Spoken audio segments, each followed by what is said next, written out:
Hello दोस्तों, कैसे हैं आप सभी। आशा करता हूँ आप सब बहुत अच्छे होंगे।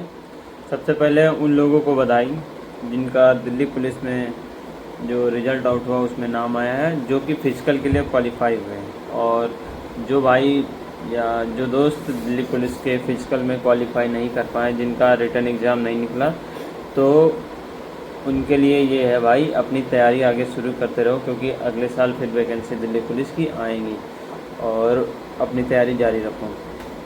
तो आज बात करते हैं कि जो दिल्ली पुलिस का फिजिकल है ये 25 तारीख से शुरू हो चुका है, मतलब शुरू होने वाला है। 25 तारीख से शुरू होने वाला है और ग्राउंड भी रेडी हैं, क्योंकि इस समय बारिश हो गई थी तो ग्राउंड में पानी भर गया था। और आपके जो फिजिकल हैं ये 25 से शुरुआत करने की मतलब नोटिस दिल्ली पुलिस ने निकाली है और ये फिजिकल 25 से स्टार्ट होंगे। लेकिन बात यह है कि जैसे मौसम चल रहा है कि बारिश होगी तो ये पोस्टपोन भी हो सकते हैं। हालांकि इसके चांस कम है पोस्टपोन होने की, लेकिन अगर बारिश ज़्यादा हुई, ग्राउंड में पानी भर गया, तो फिर पोस्टपोन होने की चांस होंगे। तो आज के वीडियो में मैं बताऊंगा कि जो दिल्ली पुलिस ने अपनी ऑफिशियल साइट पे बताए हैं, या जो उन्होंने जो वो निकाला है नोटिस, उसमें उन्होंने डॉक्यूमेंट्स के बारे में जो जो बोल रखे हैं उनके बारे में बताऊंगा कि ये डॉक्यूमेंट आपके लिए बहुत ज़रूरी हैं और इनके बिना आपका जो फिजिकल है, अगर आप क्वालिफाई भी कर लेंगे तो आपका मतलब मान्य नहीं होगा आगे, मतलब आप डिसक्वालीफाई ही माने जाएंगे। तो सबसे पहले मैं आपको जो दिल्ली पुलिस के फिजिकल के समय डॉक्यूमेंट्स उन्होंने बोल रखे हैं, तो उसकी मैं अभी आपको देख सकते हैं, ये नीचे आपको स्क्रीन में दिखाई देंगे अभी, और उन्हीं के अकॉर्डिंग आपको लाना है। तो चलिए शुरुआत करते हैं कि आपको कौन कौन से डॉक्यूमेंट्स लाने हैं दिल्ली पुलिस जो फिजिकल में जिनका नाम है और जो यहाँ पे फिजिकल के लिए आएंगे। तो चलिए मैं बता रहा हूँ कि कौन कौन से डॉक्यूमेंट हैं। सबसे पहले आपको जो ई एडमिट कार्ड मतलब जो फिजिकल का एडमिट कार्ड है उसकी फ़ोटो मतलब उसका प्रिंट आउट लाना सबसे ज़रूरी है, जो ऑफिशियल साइट पे अपलोड कर दिया जाएगा, मतलब फिजिकल से पहले, तो वो आपको लाना कंपलसरी है। फिर दूसरा है कि 10 रिसेंट साइज पासपोर्ट साइज में फ़ोटो, मतलब जो आपने मतलब जो तुरंत के फ़ोटो खिंचवाए हों 10 वो फ़ोटो आपको लाने हैं। और उसके साथ आपको 10 फ़ोटो के साथ साथ आपको आईडी प्रूफ भी लाना। आईडी प्रूफ में ये सारी चीज़ें आपके पास कोई एक चीज़ होनी चाहिए, चाहे आपके पास पासपोर्ट हो या आपके पास आधार कार्ड हो, और ड्राइविंग लाइसेंस तो कंपलसरी यही है। और अगर सर्विस आइडेंटिटी कार्ड, अगर मान लो आप एक सर्विसमैन हो या इससे पहले किसी गवर्नमेंट एम्प्लॉय में आप काम कर रहे थे, कोई आप गवर्नमेंट एम्प्लॉय थे पहले, तो एक सर्विसमैन का जो आईडी कार्ड होता है आप वो लाएंगे, तभी आपको इसका फ़ायदा मिलेगा। फिर है, अगर कोई यूनिवर्सिटी से या कॉलेज से या स्कूल से कोई आइडेंटिटी कार्ड आपको इशू किया गया हो, आपका मतलब पहचान के तौर पे वो भी मान्य है। वोटर आईडी कार्ड है आपके पास तब वो भी मान्य है। पैन कार्ड होगा तब भी मान्य है। एक serviceman discharge book issued by the ministry of defence, अगर ये जो एक सर्विसमैन है जो बुक डिस्चार्ज हुई है, मतलब जो बुक मिली है मिनिस्ट्री ऑफ डिफेंस से, अगर वो है एक सर्विसमैन तो वो भी ला सकते हैं। या कोई ऐसा फ़ोटो आइडेंटिटी कार्ड जो सेंट्रल गवर्नमेंट के थ्रू आपको इशू किया गया हो तो वो ला सकते हैं। तो आपको मतलब आइडेंटिटी के लिए आपके पास चाहे कोई पासपोर्ट हो या आधार कार्ड हो या पैन कार्ड हो या वोटर आईडी हो, तो इनमें में से कोई एक डॉक्यूमेंट आपके पास होना चाहिए। चाहे आधार कार्ड हो आपके पास, चाहे पैन कार्ड हो या आपके पास पासपोर्ट हो, तो आपके पास इनमें से कुछ होना चाहिए। फिर उसके बाद आपके पास, अगर आप एक सर्विसमैन है तो आपका जो सर्विस आइडेंटिटी कार्ड है, जो मतलब एक सर्विसमैन है उनके पास होता है, वो जब लाएंगे तभी उसका इनको फ़ायदा मिलेगा। फिर या आपके पास कोई ऐसी फ़ोटो आइडेंटिटी कार्ड हो जो कि सेंट्रल गवर्नमेंट के थ्रू आपको इशू किया। और ये सारे डॉक्यूमेंट जो हैं आपके पास ओरिजिनल होने चाहिए, मतलब आपके पास इनकी फ़ोटोकॉपी नहीं चलेगी, आपको इनके ओरिजिनल मतलब होने चाहिए। जो मतलब इनकी फ़ोटोकॉपी नहीं चलेगी, इनकी फ़ोटोकॉपी लगेगी लेकिन आपके पास ओरिजिनल होनी चाहिए।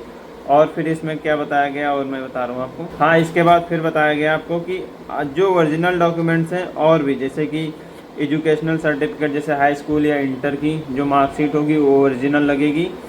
फिर है कास्ट सर्टिफिकेट, आपने अगर ओबीसी का कोई कास्ट सर्टिफिकेट लगाया, एससी का कास्ट सर्टिफिकेट लगाया, एसटी का लगाया, तो आपके पास ओरिजिनल होना चाहिए, उसकी फ़ोटोकॉपी नहीं चलेगी, आपके पास ओरिजिनल होना चाहिए। फिर यह आपने ईडब्ल्यूएस कैटेगरी से अपने अगर आपने भर रखा है फॉर्म, अगर ईडब्ल्यूएस का आप फ़ायदा लेना चाह रहे हैं तो ईडब्ल्यूएस जो आपका ओरिजिनल होना चाहिए वो होना चाहिए। और सबसे मोस्ट इम्पॉर्टेंट चीज़ ड्राइविंग लाइसेंस, अगर आपके पास ड्राइविंग लाइसेंस नहीं है तो आप फिजिकल के लिए फिजिकल करके भी आप डिस्क्वालीफाई हो जाएंगे। तो इसलिए जिनका भी अभी तक नहीं बना है तो इनका जो है अपना जल्दी से जल्दी ये जो है अपना ड्राइविंग लाइसेंस बनवा लें, ठीक है।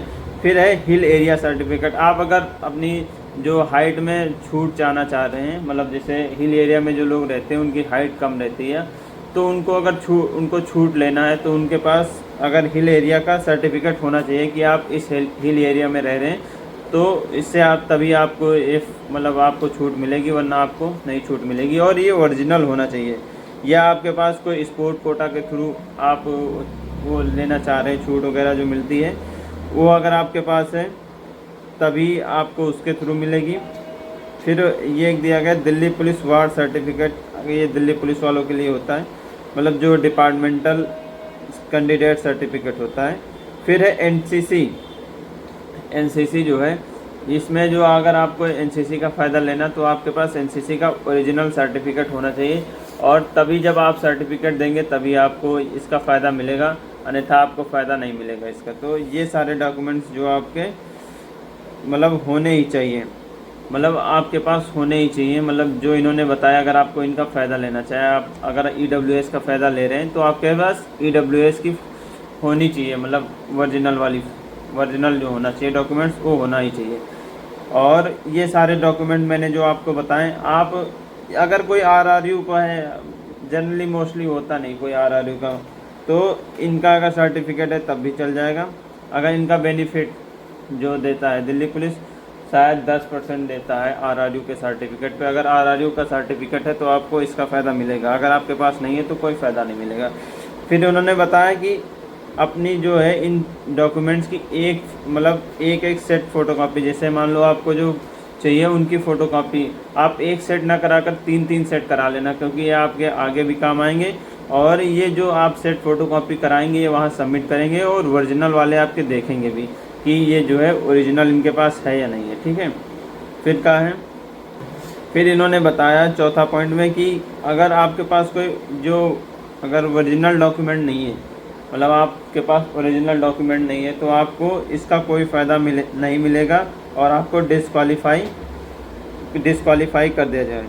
और इसके अलावा आपको कोई भी मतलब ये जो है टाइम एक्सटेंड, मतलब आप कह रहे हो कि मैं अगली बार जमा कर दूंगा, इतने समय में जमा कर दूंगा, तो इसका कोई वो नहीं मिलेगा, आपको कोई टाइम नहीं दिया जाएगा। तो प्लीज़ आप अपने जो डॉक्यूमेंट्स हैं उनकी ओरिजिनल वाली फ़ोटो लाना, और उनके साथ उनकी फ़ोटोकॉपी 3-3 या 4-4 जितने हो करवा लेना, क्योंकि आपको यहाँ भी काम आएंगे। अगर आपका फिजिकल हो गया, मेडिकल हो गया, उसके बाद मेडिकल में भी एक सेट फ़ोटो लगेगा आपकी, और उसके बाद आपको और ये डॉक्यूमेंट्स आपके डीबी में भी लगेंगे। तो जितना मैंने बताया ये सारे डॉक्यूमेंट्स आपके पास होना चाहिए, चाहे आपके पास आइडेंटिटी के लिए चाहे आधार कार्ड हो या पैन कार्ड हो या वोटर आईडी कार्ड हो, या कोई सेंट्रल गवर्नमेंट के थ्रू जो इशू किया कोई सर्टिफिकेट हो जो सेंट्रल गवर्नमेंट के थ्रू हो, तो इनमें में से आपके पास, या पासपोर्ट, इनमें में से कोई भी एक डॉक्यूमेंट्स आपके पास होना चाहिए। अगर आपके पास इससे ज़्यादा भी हैं तो आप उनकी फ़ोटोकॉपी करा लेना और वो ले भी आना, क्योंकि आपको यहाँ बाद में कोई दिक्कत ना हो। फिर आपके पास जो मस्ट होना ही चाहिए, मस्ट में आपके पास सबसे पहला है कि आपके पास जो है लाइसेंस सबसे मस्ट है। लाइसेंस अगर आपके पास नहीं तो आप डिस्क्वालीफाई कर दीजिए, अगर आप फिजिकल कर भी लियो उसके बाद डिस्क्वालीफाई हो जाओगे। आपके पास लाइसेंस होना ज़रूरी है। और लाइसेंस के साथ साथ फिर है आपके पास जो ओरिजिनल डॉक्यूमेंट्स में है, जैसे कि आपके पास हाई स्कूल की मार्कशीट, इंटर की मार्कशीट, इनका भी होना कंपलसरी है।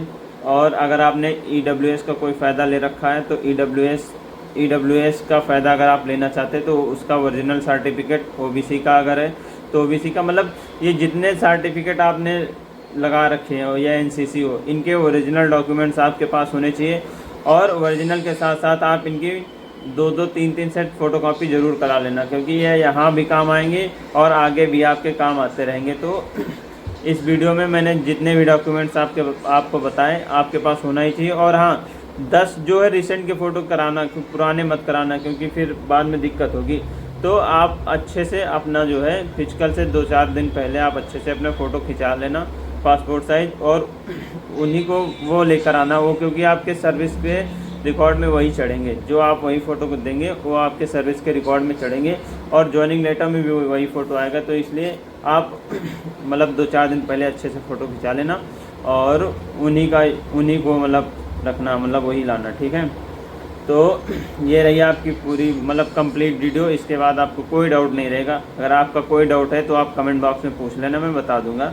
लेकिन आपके पास जो डॉक्यूमेंट्स हैं प्लीज़, मतलब आपको अगर आगे जाना है, मतलब क्वालिफाई करने के बाद फिर आप डिस्क्वालीफाई हो जाओ अगर डॉक्यूमेंट की वजह से, तो भाई वो आपकी गलती है, उसमें कोई विभाग की गलती नहीं है। मतलब आपकी पूरी गलती है, क्योंकि विभाग ने नोटिस पहले ही दे रखा है कि ये सारे डॉक्यूमेंट्स आपके पास ओरिजिनल होने चाहिए। तो आप ओरिजिनल ही डॉक्यूमेंट्स लाना, और 2-2 3-3 सेट फ़ोटोकॉपी ज़रूर करा लेना, जिससे कि आपको भविष्य में भी यूज़ करने में कोई दिक्कत ना हो, और सारी जगह ये यूज होंगे।